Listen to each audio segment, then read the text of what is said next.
L'échiquier international, soyez les bienvenus. Guerre Russie-Ukraine, Zelensky a adressé une lettre ouverte à Vladimir Poutine, lui proposant une rencontre en tête-à-tête pour une négociation de paix. Or, lorsqu'on jette un coup d'œil, la missive est rédigée de façon fort peu diplomatique et n'est qu'une succession de provocations. Subir une fin de non-recevoir de la part de Moscou, rien de plus normal finalement. Voici un extrait de la dite lettre, je la lis. Lorsque vous êtes arrivé au pouvoir en Russie, il y a plus de 26 ans, de nombreuses personnes en Ukraine avaient une bonne image de vous, mais cela appartient au passé. Aujourd'hui, la majorité des Ukrainiens se réjouit que nos drones de longue portée se soient invités à l'ouverture de votre forum économique à Saint-Pétersbourg, parcourant 1000 km.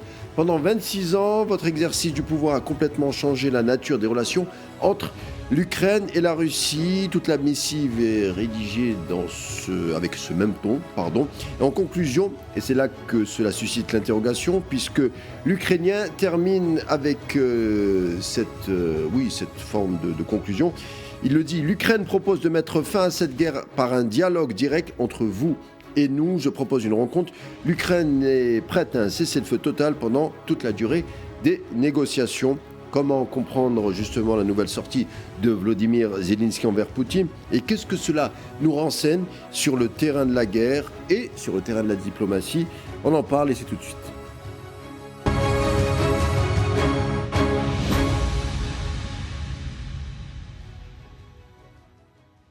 Lettre ouverte de Zelensky à Poutine, comment l'interpréter? Qu'est-ce que cela nous renseigne sur le terrain diplomatique et militaire? C'est ce qu'on disait à l'instant. On va poser la question à notre invité du jour. Guy Mettan, bonsoir. Bonsoir, bonsoir. Journaliste, spécialiste des relations internationales, et vous connaissez bien également la politique de la Russie. Alors, première question, Guy Mettan, on a du mal à croire qu'une telle lettre puisse pousser le président russe à une trêve. Qu'est-ce que vous en pensez? C'est un coup de bluff de Zelensky? Quel en serait le but, tout simplement? Oui, quand on lit la lettre, et vous avez cité des extraits tout à fait éclairants à cet égard, on voit que cette lettre est une espèce de vaste plaisanterie. Au fond, Zelensky fait deux choses. D'une part, il se vante lui-même, il se vante de tout ce qu'il a fait comme président, de tout ce que les Ukrainiens font contre la Russie. Donc, c'est une espèce de catalogue de vantardises. Et puis, de l'autre côté, c'est un catalogue d'insultes à l'égard de Poutine, qui traite de vieux, enfin de leader incapable. Donc, comment voulez-vous que dans ces conditions, on puisse prétendre ouvrir un dialogue et être prêt à un dialogue? Donc, il était évident que la réponse du président russe serait négative, et c'est donc une fin de non-recevoir qui lui a été adressée. Maintenant, ce qui est intéressant, c'est d'essayer de comprendre pourquoi Zelensky fait cette manœuvre, cette opération en ce moment. Je pense que ce qui est en train de se passer, contrairement à tout ce que proclame la propagande occidentale depuis quelques semaines, les choses se passent mal sur le terrain pour l'Ukraine. L'armée ukrainienne est en difficulté. Ce n'est pas l'armée russe, c'est l'armée ukrainienne qui se trouve réellement en difficulté. Et que maintenant, la nécessité, au fond, d'entamer des négociations après l'échec de la médiation américaine, donc la nécessité d'entamer de sérieuses négociations revient sur le devant de la scène. Et je pense que c'est ce qu'il faut lire en filigrane derrière cette tentative-là, tout à fait bizarre, comme je l'ai dit, mais je pense qu'elle exprime quand même une volonté, une ouverture, on va dire, de la part des Ukrainiens et des Européens, parce que ça coïncide aussi avec des déclarations récentes de plusieurs leaders européens, le président finlandais, M. Merz aussi a fait des ouvertures, M. Macron a fait des ouvertures, on dira il faut qu'on commence à discuter. Donc on voit qu'un tout petit changement de ton dans le camp ukrainien, mais qui n'ose pas encore suffisamment s'affirmer pour que ça se traduise en vraie volonté de négociation. Donc on s'est livré à cette espèce de pitrerie qu'est pour moi cette lettre.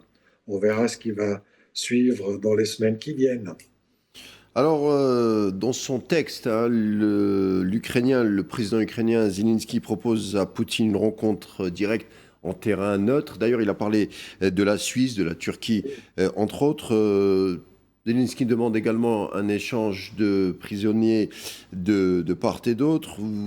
On sent que c'est une manœuvre, on va dire une tactique diplomatique. Il essaye de gagner du temps. Mais on a vu, par exemple, lors de l'ouverture du Forum économique à Saint-Pétersbourg, il y a eu des attaques de drones, d'ailleurs non loin de Saint-Pétersbourg. Ça a inquiété moult observateurs et sans doute les Russes. Oui, donc l'idée, c'était évidemment de faire coïncider cette attaque de drone à Saint-Pétersbourg avec l'ouverture des forums pour déclencher un maximum d'impact médiatique en Occident.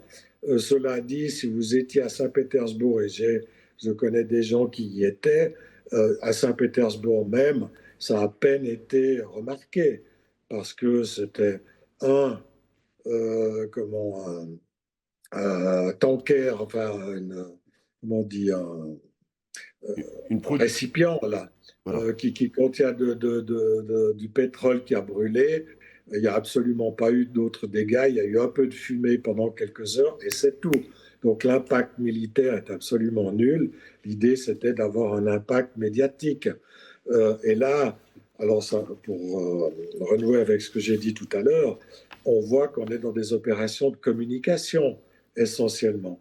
Je pense qu'à travers cette démarche et cette lettre ouverte, Zelensky veut montrer à son opinion publique qu'il voudrait discuter, mais qu'on ne lui répond pas. Donc il fait en sorte qu'on refuse son offre de négociation parce qu'il n'a pas l'envie, lui, parce qu'il sait qu'au moment où on entamera des vraies discussions, eh bien, il risque simplement de sauter de son poste. Ce ne sera pas le président, une fois que la paix reviendra, M. Zelensky sera écarté du pouvoir. Donc lui, à titre personnel, il est contre pardon, ces négociations, mais il ne peut pas le dire. Donc il essaye de faire croire qu'il y est favorable. Donc c'est une opération de communication vis-à-vis de sa propre opinion publique intérieure qui est de plus en plus mécontente de sa gestion. Les sondages ne sont pas favorables au président Zelensky si on les regarde de près. Et puis c'est une opération de communication auprès des opinions publiques des pays occidentaux parce qu'il veut leur montrer qu'il est de bonne volonté, mais que comme le président russe ne lui répond pas, ben, il faut continuer à lui procurer des armes.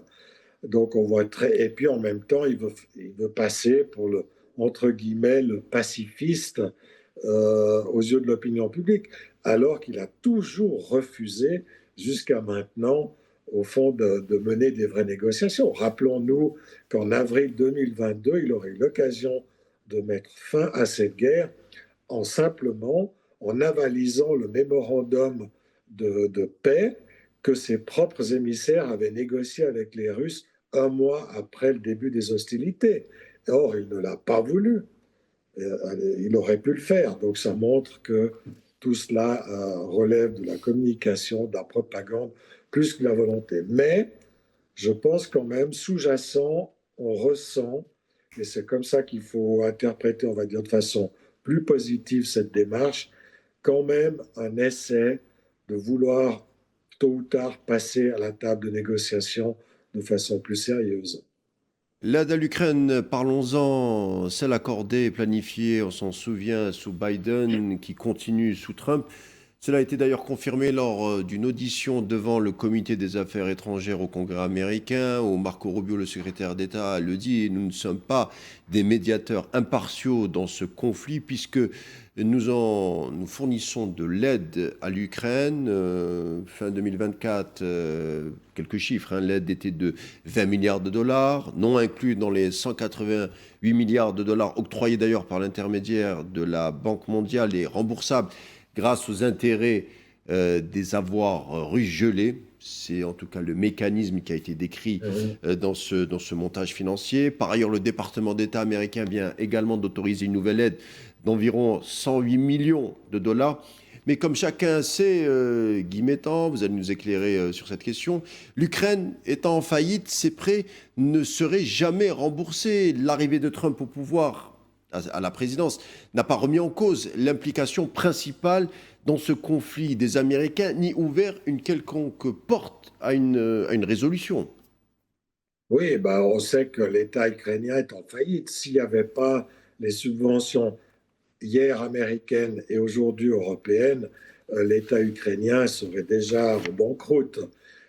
Donc c'est aussi d'ailleurs une des raisons une autre raison de cette lettre, c'est d'essayer de ramener les Américains dans le camp des donateurs d'armes, des fournisseurs d'armes de l'Ukraine.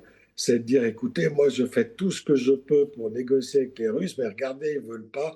Donc, par pitié, venez, regardez comme je suis plein de votre bonne volonté, mais comme on ne me répond pas, ben, je suis obligé de continuer la guerre. Donc, redonnez-moi de l'argent, redonnez-moi des armes. Au fond, c'est ça la tactique de cette opération. Et si jamais ça produisait un résultat, ben, il pourrait dire, ben voilà, j'ai réussi au fond, à imposer mes vues au président Poutine, ce qui n'arrivera de toute façon jamais. Mais voilà, on va dire, c'est un coup de billard à plusieurs bandes, mais qui ne donnera pas beaucoup de résultats. Le problème pour l'Ukraine, c'est qu'effectivement, l'économie a beaucoup chuté et le problème, c'est aussi le vide démographique. L'Ukraine a perdu à peu près la moitié de sa population entre le début de son indépendance, il y a 30 ans, hein, elle est à 52 millions d'habitants, et maintenant, si on faisait un recensement dans l'Ukraine qui vit sous le régime de Zelensky, il y a à peine 25 millions d'habitants. On n'a jamais vu dans l'histoire un pays perdre aussi rapidement la moitié de sa population. Et ces gens qui ont émigré en Europe ne reviendront pas. Moi, je regarde ce qui se passe en Suisse. Après 4 ans de guerre, ces gens sont tout à fait installés, on mis les enfants dans les écoles, ont trouvé du travail. Jamais ils ne rentreront en Ukraine. Donc c'est une perte sèche pour le pays. On ne voit pas comment ce pays, privé de la moitié de sa population, pourra faire pour se reconstruire et surtout pour rembourser les énormes dettes qu'il a accumulées et qu'il continue d'accumuler avec cette guerre. Donc j'ai l'impression que les choses seront encore plus difficiles après le cessez-le-feu que pendant les hostilités, parce que là, la vraie facture, le vrai coût, au fond, deviendra manifeste pour tout le monde. Le coût en vie humaine, le coût en endettement, le coût en destruction d'infrastructures, etc.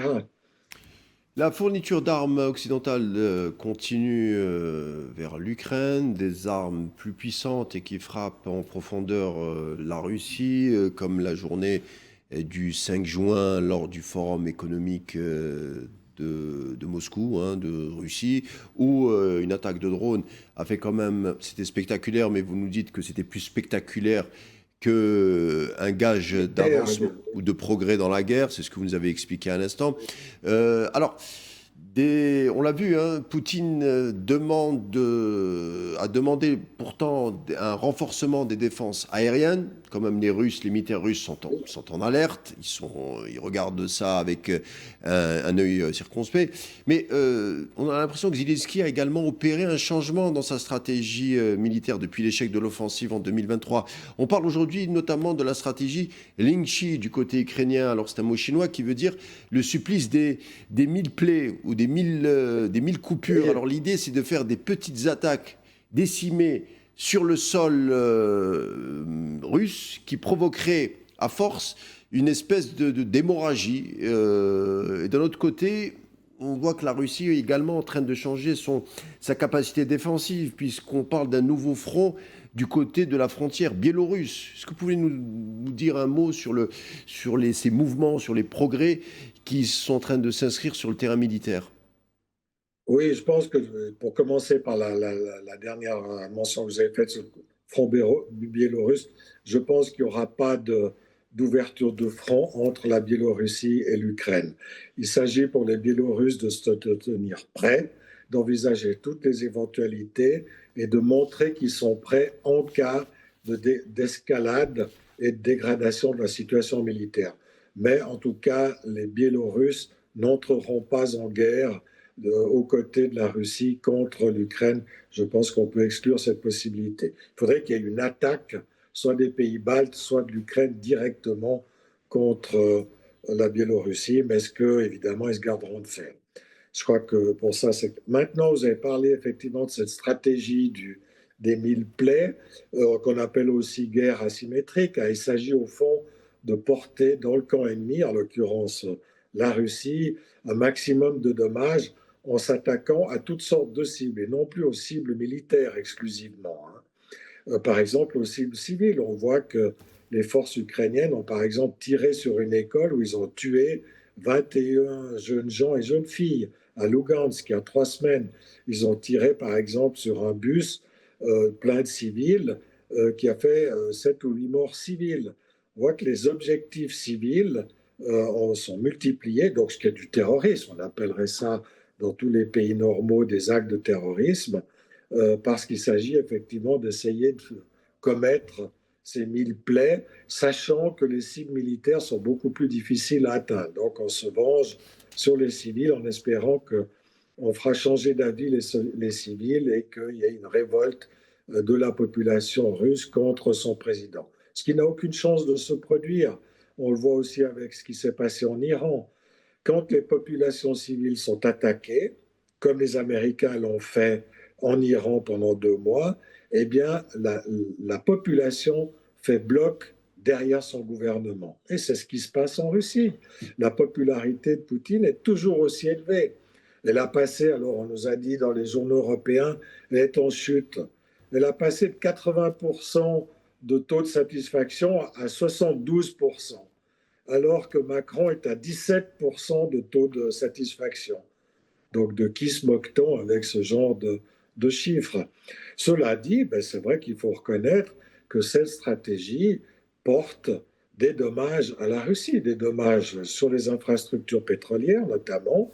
Il y a des problèmes d'approvisionnement en pétrole, surtout du côté du Donbass et de la Crimée, pas tellement dans le reste de la Russie. Parce que là, on peut voir par exemple que les exportations russes de pétrole n'ont fait qu'augmenter ces derniers mois, ces dernières semaines, malgré les drones qui sont tirés contre les raffineries russes. Donc, Mm. on voit que l'impact n'est pas très conséquent. Il a un effet dans les territoires plus proches du front, ça c'est juste. Et puis, il y a des dégâts qui sont commis, qu'il faut réparer, mais ça c'est indéniable. Mais la Russie est tellement vaste, tellement grande, et ça explique pourquoi aussi elle doit développer son armement anti-aérien, parce que c'est très très difficile de défendre un pays aussi vaste avec des villes étendues partout sur un territoire aussi élevé. C'est donc des cibles relativement faciles à atteindre et difficiles donc à défendre.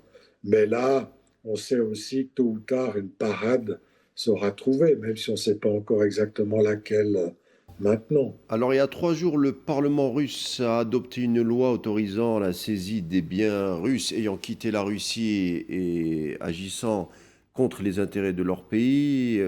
On est face à un tournant symbolique. En période de guerre, la Russie fait état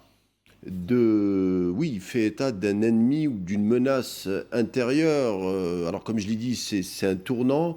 Euh, Qu'en C'est pas pensez-vous? ça. Et deuxième question, peut-être sous-jacente, est-ce que ce type de loi n'est pas aussi dangereuse car elle a des contours flous? Est-ce on a l'impression que aussi les autorités russes vont dans une forme de durcissement au fil que la guerre continue? Qu'est-ce que vous en pensez?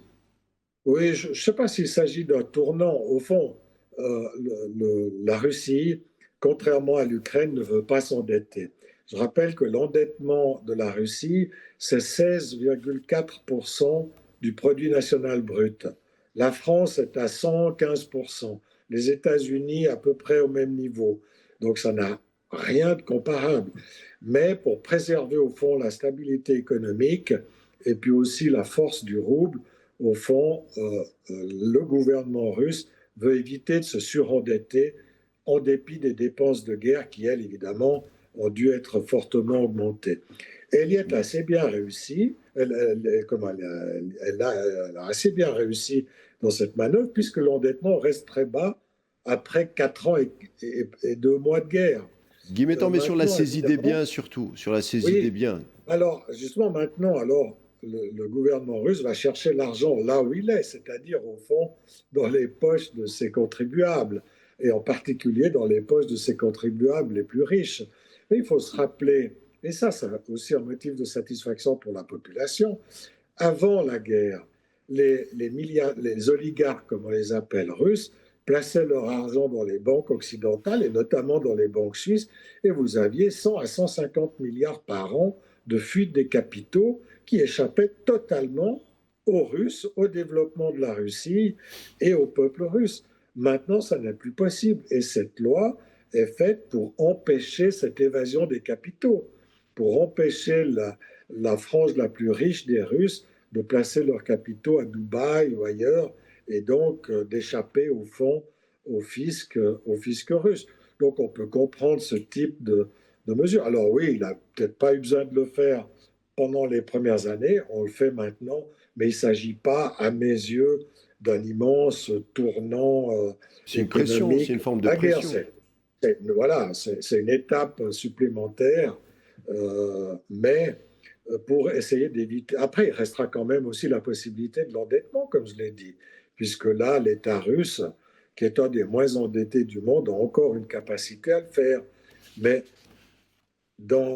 Très à mes bien. yeux, le gouvernement essaie de préserver son économie pour son redémarrage dès que la guerre prendra fin, de garder l'outil intact. C'est ça qu'il cherche à faire.